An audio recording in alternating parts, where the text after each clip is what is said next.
Tips natin po ngayon, paano hahaba ang buhay, ang mga basic healthy tips lang. Actually, sa 12 tips na to, sigurado mapapahaba natin buhay nyo, higher chance, di ba? Para hindi maaga magkakasakit. Number 1, ano ba pinakamahalagang tip dito? 1 out of 12 to. Number 1, kailangan talaga po itigil ang paninigarilyo. So, bilang internist, bilang cardiologist, sa 30 years experience ko, talaga nakita namin, basta naninigarilyo, lalo na yung mga 1 pack a day, 2 pack a day, meron naman humahaba ang buhay, meron naman umaabot ng 70 years old kahit naninigarilyo, pero malaki yung chance na may mangyari Pwedeng magka-lung cancer, pwedeng magka-throat cancer, pwedeng ma-heart attack na maaga. So, smoking talaga. Actually, may pag-aaral yung mga naninigarilyo na babawasan ng 4 years sa kanilang life expectancy. So, maraming problema, pati prostate cancer at iba pa. Kaya, kung ito lang tatanggalin nyo, stop smoking lang, malaking bagay. Mura pa, makakatipid kayo. Number 2, pinakamaganda para humaba ang buhay. Ito po, base ito sa pag-aaral. Kailangan makontrol ang blood pressure mo. Dapat maging normal yan. Dapat 120 o 130/80 yan. Dapat din makontrol ang blood sugar mo. Dapat wala pang 100 o kung hindi kaya normal 100, kahit konting taas lang. Dapat hindi aabot ng mga 120 milligrams per DL. So, pag na-control ang blood pressure, na-control ang blood sugar, pwede sa diet, pwede rin sa gamot, either one, mas mapapahaba ang buhay ng 9 years. Okay? Dagdag 9 years sa life expectancy. Ibig sabihin, isang grupo ng tao, controlled ang blood pressure at blood sugar. Pwede sa gamot, may maintenance, o pwede sarili, nagda-diet sila. Kumpara sa isang grupo na mataas ang BP, mataas ang blood sugar, mas mahaba ng 9 years ang inaabot ng buhay dito. Siyempre, pag hindi controlled ang blood pressure, anytime pwede ma-stroke. Pag hindi controlled ang blood sugar, ganun din. Pwede ma-heart attack, pwede ma-kidney failure. Kung kailangan nyo uminom ng maintenance medicine, tuloy nyo lang po. Kailangan po yun kung di na talaga makontrol. Pero kung gusto nyo natural ways, bawas asin, okay, huwag magpapataba, bawas sa mga junk foods, fast foods. Alam nyo na naman sobrang tamis na iinumin, sobrang maalat, yung paborito nating mga kababayan natin, lahat ng luto natin maalat Mahilig sa restaurant, kumain sa labas, sigurado maalat, kaya sa bahay na lang. So, yan ang number 2. Control blood pressure, blood sugar. Yung cholesterol, mahalaga din, pero mas mahalaga itong dalawa. Ito talaga yung pinaka-kinokontrol. Number 3, para mas humaba ang buhay, umabot ng senior at mas mahaba pa, dapat healthy eating. Okay? Dito sa healthy eating, pwede tayo mag-focus sa may tinatawag na rainbow eating Ano yung rainbow eating? Ang rainbow eating, ginawa ng Diyos, mas maraming makulay sa pagkain mo, mas maganda.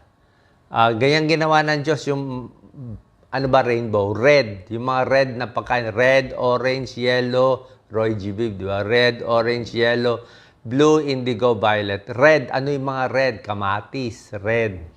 Apple, red, yan. Very healthy yan. Orange colored, ano ba? Mga orange, citrus fruits, di ba? Vitamin C. Orange color, ano pa? Carrots, di ba? Sobra healthy carrots, anti-cancer. Kalabasa, di ba? Kamote, medyo orange na rin, di ba? Yellow, ano ba yellow? Mga healthy na yellow foods. Mga patatas, yellow, pero hindi. Corn, pwede rin pa konti-konti. Basta mas makulay, mas maganda. Green, syempre, green leafy vegetables. Mas green, malunggay, very green. Yan, di ba? Kangkong, very green. Spinach, very green yan. Yan, mga magaganda, mga talbos. Di ba? Blue, ano yung mga blue? Talong. Talong is blue color, di ba? Okra, green din. Ampalaya, green, favorite ko. So, mas makulay, mas maganda yan. Okay? Lalo na yung kamatis. Very healthy yan. So, mga healthy eating, sa prutas, sa akin, mga ilang prutas lang kainin mo, okay ka na eh. Mansanas, saging, tsaka mga citrus, mga dalandan, kalamansi, pwede na yan, pongkam. Basta meron kang dalandan, orange, vitamin C, tapos may saging ka, may mansanas ka, medyo solve ka na dito. Medyo okay na yan, plus 3 years na yan. So, healthy eating, importante, number 3. Bago tayo pumunta sa number 4, meron pala isang tip na maganda. Kung ang magulang mo pala ay magulang o lolo-lola ay lampas 80 years old. Okay? Lalo na kung lampas 90 sila. So, kung meron kayong lolo-lola na lampas 80, lampas 90, magandang panalo yun sa'yo. Madadagdagan din ang buhay mo. Kasi nga, nasa dugo eh. Nasa genes eh. Di ba? Hindi ka ba nagtataka? Bakit may mga pamilya ang aga-aga, 50 years old, nagkaka-cancer? O ba't may ibang pamilya at 80 years old, nagkaka-liver cancer? So, nasa lahi. Ba't yung magulang, ang taas ng cholesterol, yung bata, meron din. Ibig sabihin, namamana mo eh. Kasama yon genetic. Eh. So anyway, counted din yan sa haba ng buhay. Number 4 tip out of 12, siyempre, simple lang to ha. Mga mura at simple, uminom ng maraming tubig. Diba, yan ang turo ko sa inyo. At least 8 baso hanggang 10 basong pwedeng tubig or fluids. Kung ayaw nyo ng puro tubig, pwede konting tsaa. O konting kape kung gusto nyo, konti. Pero mas maganda tubig para hindi nakakataba. Okay? Para saan ang tubig? Ang dami. Para hindi magka-kidney stones, hindi magka-kidney failure, hindi magka-dialysis. 'Di ba? Para gumanda yung sa bituka. 'Di ba? Maraming tubig, pwede rin sa balat 'yan, pwede rin sa puso, lahat 'yan maganda. Number 5, ito ang bago natin ngayon. Number 5, pampahaba ng buhay. Kailangan maayos ang mental health natin ngayon. Ito yung bago sa makabagong panahon. Kasi pag hindi maayos ang mental health, hindi makahandle ng stress, nakita nyo, kahit sa social media lang, ang daming napuputol ang buhay dahil dito. Okay? Dahil sa social media, paano ba itong maayos itong mental health natin? Lagi tayong na-stress pag nagbabrowse tayo. Ito lang po. Number 5, handle stress is huwag ikumpara ang sarili sa iba. Don't compare yourself to others. Pwede mo silipin yung gawa ng iba. Pwede mo ma-appreciate. Ay, magaling siya. Marami siyang pera. Pero, oo nga, marami siyang pera. Pero pwede mo naman sabihin, hindi naman pera mahalaga sa lahat. Eh. Di ba? Huwag mo ikumpara yung sarili mo sa pinapakita nila sa post nila. Kung may nakita kang kaibigan mo o classmate mo, maganda pamilya ko no, mayaman ko no, nasa abroad ko no, ang daming gamit. Yun yung pinapakita niya na panlabas niya eh. Di ba? Iba naman yung panlabas niya eh. Di ba? Hindi natin alam kung ano panloob niya. Malay mo, nag-chicks yung asawa. Di ba? Hindi mo alam yung panloob eh.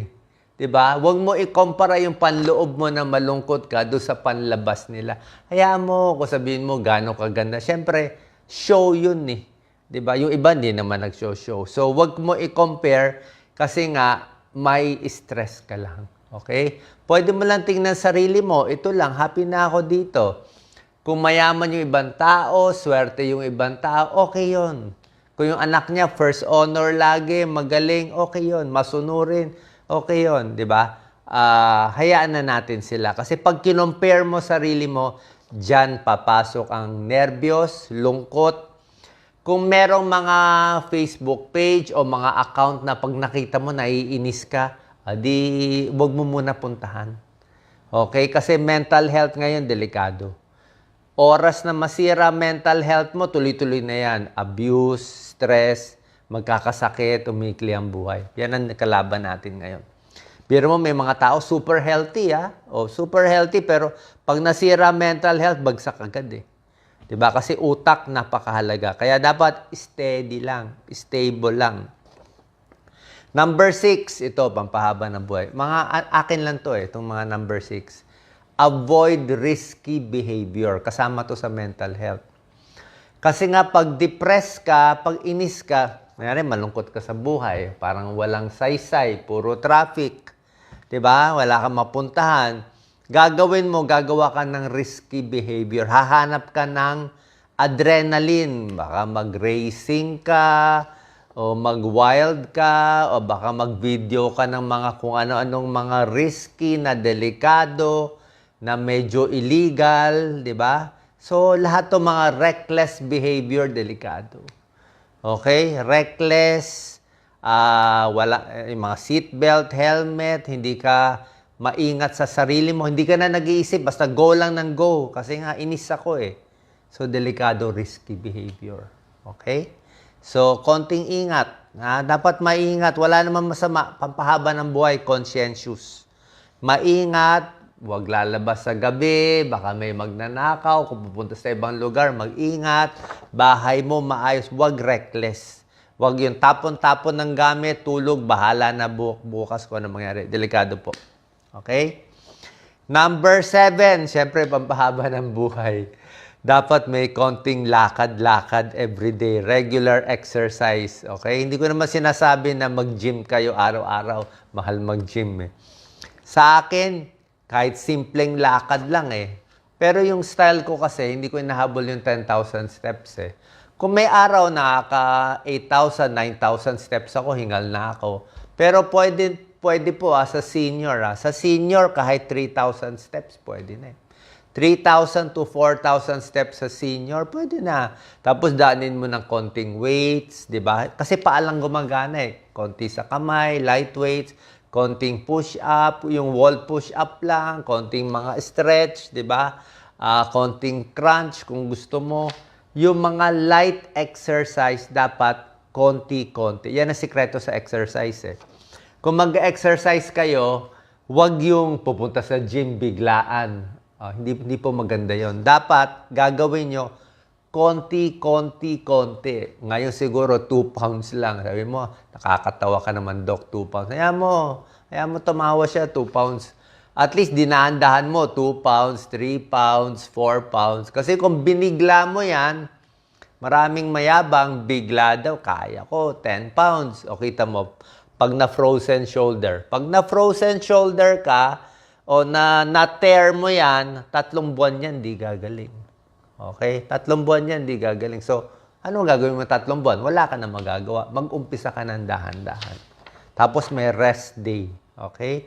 So, ingat sa exercise. Biking is good, pero okay ba mag-bike sa labas? Baka matapilok tayo. Maganda ba daan natin? Baka may nakainom na katabi mong sasakyan. Mabangga pa tayo. So, hanap ng safe place.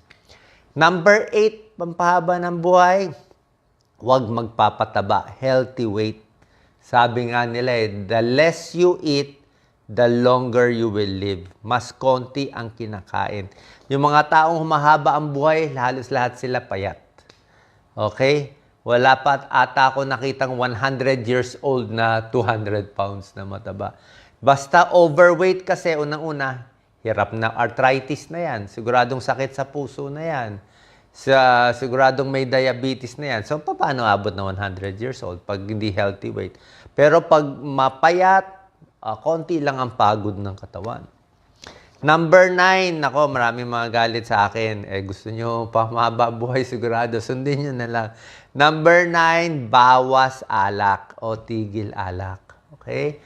Ang dami ko nakikita pag naglalakad ako sa mga barangay, di ba? Dami ng tagay. 2:00 pa lang ng hapon, inuman na, tagay na, tanggal na yung baro, labas na yung tiyan. Di ba? Parang maraming problema sa alak.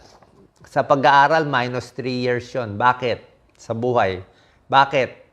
Tataba ka. Mataas ang calories ng alak. Number 1, pag alak, mapapaaway ka, accidents, suntukan, di ba? Pag alak, gamitin mo pampatulog, rumurupok yung ugat sa ulo, higher stroke risk. Bukod pa, alam naman natin, sira ang atay, liver cirrhosis, liver cancer. pati yung utak, yung mga nerve cells nasisira, mas ulyanin, mas mahina memory, mas Alzheimer's, mas dementia pag nasobrahan ng alak. Kaya nga pag nalasing, yun na nga eh. Diba? Kaya kung gusto mo, konting-konti, kung kaya mo i-control, pero otherwise, hindi mo kailangan eh.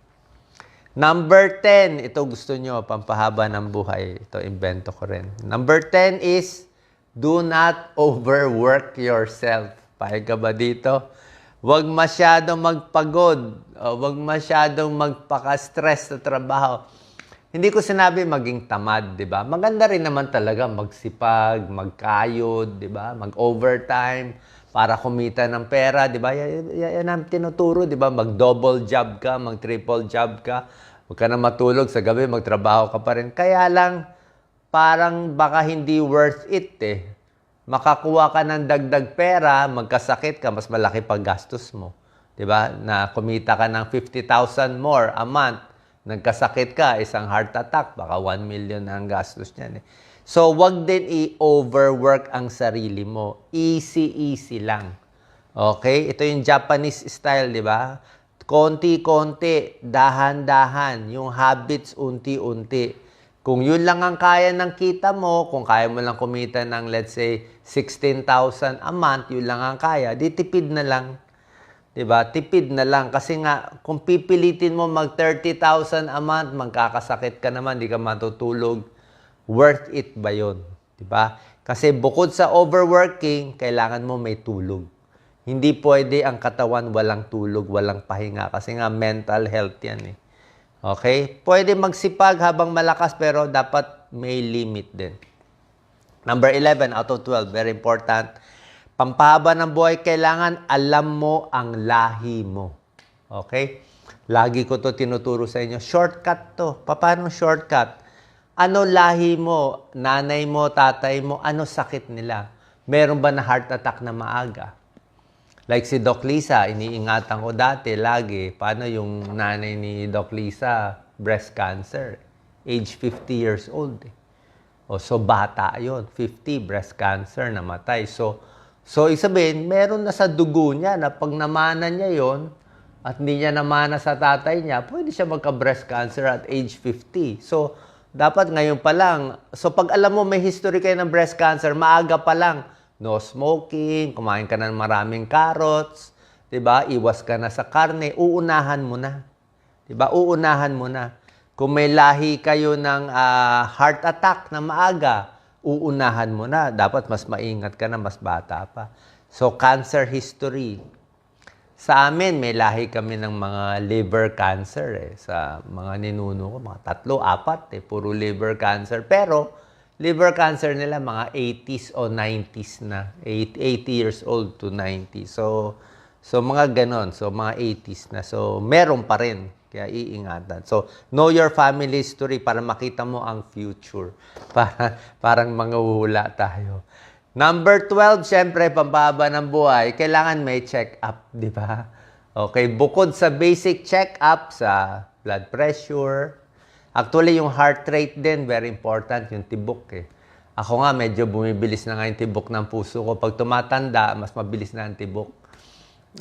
Mas mahina na siya eh. So, dapat yung tibok tama-tama lang. 60 to 80 beats per minute. Baka mas matanda, mas hingal. So, regular check-up, pag lalaki, prostate. Di ba? Marami akong video sa prostate. Ingat tayo sa prostate cancer at hirap umihi. Sa babae, iwas tayo sa breast cancer at cervical cancer. Sa matres, mga pap smear, breast check-up. At meron pa importante sa mga regular check-up, mata at tenga, very important. Okay? Huwag tayong magtipid sa mata. Kasi oras na lumabo ang mata mo, hindi mo pina-check up, doon ka matutumba eh. Doon ka matutumba, di ba? So, pag natumba ka, tapos na. Natumba, tumama yung ulo. Di ba? Hindi na po pwede. Babantayan din yung tenga. Importante din naman yung tenga. Kung bingi ka, baka hindi mo marinig yung sasakyan. Pero yung mata, mas mahalaga. Isa pa rin mahalaga, yung vertigo, yung hilo. Kasi kung lagi kang may hilo, marami akong tips sa hilo, pwede ka rin matumba sa umaga. Diba? Hilo.